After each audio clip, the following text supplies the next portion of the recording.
사흘 만에 요셉이 그들에게 이르되 나는 하나님을 경외하노니 너희는 이같이 하여 생명을 보존하라. 너희가 확실한 자들이면 너희 형제 중 한 사람만 그 옥에 갇히게 하고 너희는 곡식을 가지고 가서 너희 집안의 굶주림을 구하고 너희 막내 아우를 내게로 데리고 오라. 그러면 너희 말이 진실함이 되고 너희가 죽지 아니하리라. 그들이 그대로 하니라. 그들이 서로 말하되 우리가 아우의 일로 말미암아 범죄하였도다. 그가 우리에게 애걸할 때의 그 마음의 괴로움을 보고도 듣지 아니하였으므로 이 괴로움이 우리에게 임하도다. 르우벤이 그들에게 대답하여 이르되 내가 너희에게 그 아이를에 대하여 죄를 짓지 말라고 하지 아니하였더냐. 그래도 너희가 듣지 아니하였느니라. 그러므로 그의 핏값을 치르게 되었도다 하니 그들 사이에 통역을 세웠으므로 그들은 요셉이 듣는 줄을 알지 못하였더라.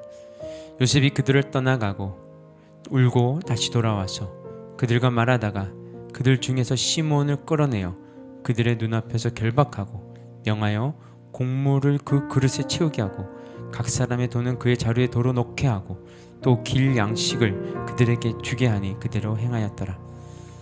그들이 곡식을 나귀에 싣고 그 곳을 떠났더니 한 사람이 여간에서 나귀에게 먹이를 주려고 자루를 풀고 본즉 그 돈이 자루 아기에 있는지라. 그가 그 형제에게 말하되 내 돈을 도로 넣었도다. 보라, 자루 속에 있도다. 이에 그들이 혼이 나서 떨며 서로 돌아보며 말하되 하나님이 어찌하여 이런 일을 우리에게 행하셨는가 하고 그들이 가나안 땅에 돌아와 그들의 아버지 야곱에게 이르러 그들이 당한 일을 자세히 알려 아뢰되 그 땅의 주인인 그 사람이 엄하게 우리에게 말씀하고 우리를 그 땅에 대한 정탐꾼으로 여기기로 우리가 그에게 이르되 우리는 확실한 자들이요 정탐꾼이 아니니이다. 우리는 한 아버지의 아들 12형제로 하나는 없어지고 막내는 오늘 우리 아버지와 함께 가나안 땅에 있나이다 하였더니 그 땅의 주인인 그 사람이 우리에게 이르되 내가 이같이 하여 너희가 확실한 자임을 알리니 너희 형제 중에 하나를 내게 두고 양식을 가지고 가서 너희 집안의 굶주림을 구하고 너희 막내 아우를 내게로 데려오라. 그러면 너희가 정탐꾼이 아니요 확실한 자들임을 내가 알고 너희 형제를 너희에게 돌리리니 너희가 이 나라에서 무역하리라 하더이다 하고 각기 자루를 쏟고 본즉 각 사람의 돈 뭉치가 그 자루 속에 있는지라. 그들과 그들의 아버지가 돈 뭉치를 보고 다 두려워하더니 그들의 아버지 야곱이 그들에게 이르되 너희가 나에게 내 자식들을 잃게 하도다. 요셉도 없어졌고 시므온도 없어졌거늘 베냐민을 또 빼앗아 가고자 하니 이는 다 나를 해롭게 함이로다.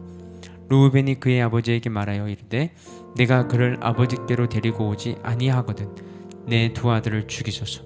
그를 내 손에 맡기소서. 내가 그를 아버지께로 데리고 돌아오리다. 야곱이 이르되 내 아들은 너희와 함께 내려가지 못하리니 그의 형은 죽고 그만 남았음이라. 만일 너희가 가는 길에서 재난이 그에게 미치면 너희가 내 흰 머리를 슬퍼하며 수올로 내려가게 함이 되리라. 아멘. 오늘 말씀 21절을 보면 요셉의 형들이 요셉을 애굽에 팔아넘겼던 과거의 일을 후회하고 있음을 볼 수 있습니다. 이것은 자신들이 정탐이 아니라는 사실을 증명하기 위해서는 형제들 중 한 사람이 볼모로 애굽에 남아있고 나머지 형제들은 베냐민을 데려와야만 하는 참으로 곤욕스러운 상황에 놓여있기 때문이었습니다. 요셉의 형들은 그들의 힘으로는 어찌하지 못하는 시련을 만나게 되자 그것이 전날 자신들의 잘못의 결과인 줄 알고 뉘우치며 회개하고 있는 것입니다. 이처럼 성도의 고난은 죄를 깨닫게 하고 회개케 하는 데 유익합니다. 물론 성도의 모든 고난이 죄악 때문에 비롯된 것도 아니고 또 죄를 깨닫게 할 목적으로만 주어지는 것도 아닙니다. 하지만 성경은 하나님께서 자기 백성들의 죄악을 깨닫게 하실 목적으로 고난을 주신다는 사실을 분명히 말씀하고 있습니다. 모세는 이스라엘 백성이 가나안 땅으로 들어가기 직전에 했던 그의 마지막 설교에서 너는 사람이 그 아들을 징계함 같이 내 하나님 여호와께서 너를 징계하시는 줄을 마음에 생각하라 라고 하였습니다. 또한 잠언 기자 역시 대저 여호와께서 그 사랑하시는 자를 징계하기를 마치 아비가 그 기뻐하는 아들을 징계한 같이 하시느니라 라고 했습니다. 이 밖에도 이스라엘의 역사서 전체는 이스라엘 자손들이 역사 속에서 당했던 모든 고난이 그들의 죄악을 깨닫게 하시려는 하나님의 사랑에 근거하고 있는 것이라는 사실을 분명히 보여주고 있습니다. 여러분, 하나님께서는 때론 고난을 통하여 자기 백성들을 견책하시고 돌이켜서서 다시 그 은혜 가운데로 나오게 하십니다. 그러므로 고난은 성도들이 죄를 깨닫고 회개하는 데 유익한 것이 될 때도 있습니다. 그런즉 우리는 고난을 무조건 피해야 하는 어떤 저주스러운 것으로만 생각해서는 안 됩니다.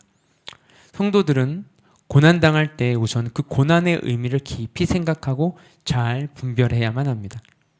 그리하여 그 고난이 우리의 죄와 잘못으로 말미암은 것이라면 속히 그 모든 죄악에서 돌이켜 회개해야 합니다. 그리고 그 고난을 통하여 우리의 죄를 깨닫게 하신 그 하나님께 한없는 감사와 찬송을 돌려드려야만 합니다. 왜냐하면 하나님께서는 그러한 고난을 통해서라도 우리의 죄를 깨닫게 하실 만큼 우리를 깊이 사랑하고 계시기 때문입니다. 다음으로 24절에 보면 요셉이 형들의 대화를 듣다가 그들을 떠나가서 우는 장면이 나옵니다. 이처럼 요셉이 형들 앞에서 떠나가서 온 것은 아마도 자신에게 범죄한 일로 두려워하는 형들의 모습을 보면서 자신이 당한 고난을 회상할 뿐만이 아니라 형들을 측은하게 생각했기 때문일 것입니다. 이러한 요셉의 울음은 그가 형들의 잘못을 용서했음을 의미하기도 합니다. 만일 요셉이 형들의 악행에 대하여 복수할 생각이 있었다면 그들의 당황하는 모습을 보고 우는 것이 아니라 오히려 회심의 미소를 지었을 것입니다. 원수가 자신에게 범죄한 일 때문에 두려움에 떨고 있다면 그보다 통쾌한 일이 어디 있겠습니까? 사람들은 일반적으로 원수의 고통 속에서 쾌감을 느끼게 마련입니다. 그러나 성도는 요셉과 같이 원수의 괴로움까지도 함께 슬퍼하고 원수의 고통으로 인해 아파하는 사랑을 지녀야 합니다. 하나님께서는 우리가 아직 하나님과 원수 되었을 때 그리스도를 십자가에 죽게 하심으로 우리에게 대한 자신의 사랑을 확증해 보이셨습니다. 우리는 이러한 하나님의 크고 놀라운 사랑을 입은 자들로서 하나님을 본받아 우리의 원수까지도 사랑하며 그들의 슬픔과 고통에 대해 함께 슬퍼하고 아파하는 것이 마땅한 것입니다. 정녕 여러분 모두는 인간적으로 도저히 사랑할 수 없는 사람에게까지라도 그리스도 안에서 하나님의 사랑을 입은 자인 것을 증거하는 삶을 사시기를 간절히 바라겠습니다. 마지막으로 29절 30절을 보면요, 야곱은 아들들로부터 베냐민을 애굽으로 데려오라고 한 애굽 총리 대신의 말을 듣고 베냐민을 애굽에 내려보낼 수 없다고 단호하게 거절합니다. 우리는 이러한 야곱의 태도에 대해 인간적인 면만 본다면 어느 정도 공감할 수 있습니다. 사실 야곱은 그가 그토록 애지중지했던 요셉을 잃은 뒤로 그의 막내 아들이자 요셉과 함께 그가 사랑했던 아내 라헬의 소생인 베냐민만 바라보며 살았습니다. 그렇게 그의 요셉의 형들이 애굽의 곡식을 구입하려 갈 때도 안전을 고려하여 함께 동행시키지 않았습니다. 그러나 베냐민을 지금 애굽으로 보내라고 하니 과연 야곱이 순순히 응락할 수 있겠습니까? 더욱이 지금은 시므온이 애굽에 억류되어 있었던 바 야곱은 베냐민의 안전이 결코 보장될 수 없다고 생각하였음에 분명합니다. 바로 그러한 점에서 우리는 야곱의 태도를 이해할 수 있을 것입니다. 그러나 신앙적으로 보면 야곱이 베냐민을 애굽에 보내지 않으려고 한 것은 하나님을 온전히 신뢰하지 못했기 때문이었습니다. 야곱은 이전에 하나님으로부터 말씀의 약속을 받은 적이 있습니다. 그리고 하나님 그 말씀을 통해서 하나님께서 자신을 택하셨다는 것을 분명하게 깨달아 알았습니다. 따라서 그는 하나님께서 그와 그의 가족의 앞길을 인도하시고 보호해 주실 것을 확신할 수 있는 근거를 가지고 있는 사람이었습니다. 하지만 그는 헤브론에 정착한 뒤 점차 안정된 생활을 하면서 그런 믿음, 그런 신앙이 점점 나태해진 것입니다.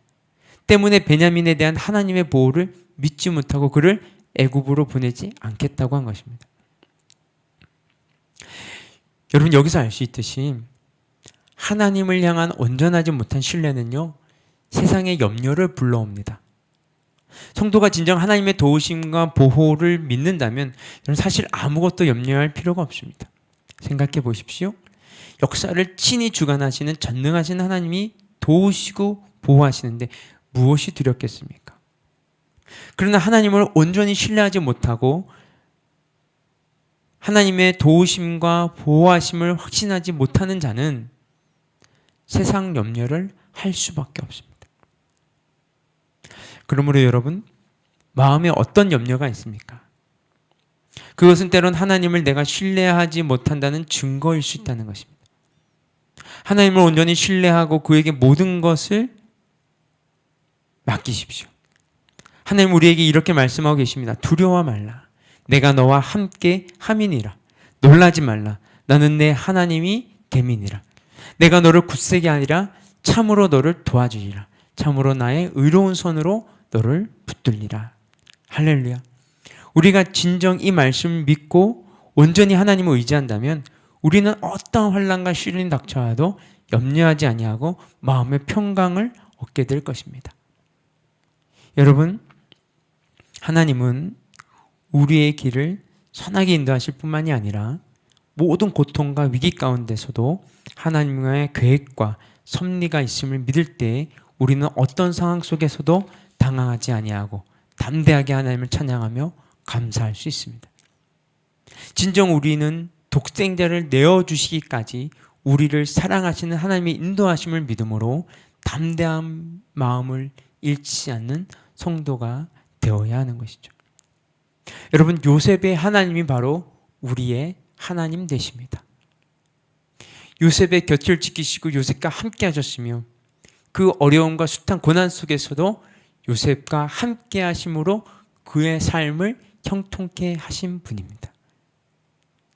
여러분, 그 하나님과 함께 그 인생을 살아가십시오. 그 하나님을 인지하시고 인식하시고 그 하나님을 믿으시고 하나님께 기도하는 삶을 놓치지 마시기 바랍니다. 함께 기도하겠습니다. 하나님, 요셉에게 그리하셨듯이 우리에게도 그리하시고 계신 줄 우리가 믿습니다. 우리가 하나님과 함께하는 삶을 놓치지 않을 때, 포기하지 않을 때, 잃어버리지 않을 때 하나님은 우리를 건지시고 다시 세우시고 회복하시고 또한 우리의 삶을 통해 그 뜻을 이루어 가실 줄 믿습니다. 하나님, 우리가 오늘 이 하루를 또한 살아갈 때 하나님 놓치지 않고 살아갈 수 있도록 축복하여 주시옵소서. 이 모든 말씀 예수 그리스도의 이름으로 기도드렸습니다. 아멘. 우리 계속해서 개인 기도 제목 가지고 기도하며 나아가도록 하겠습니다.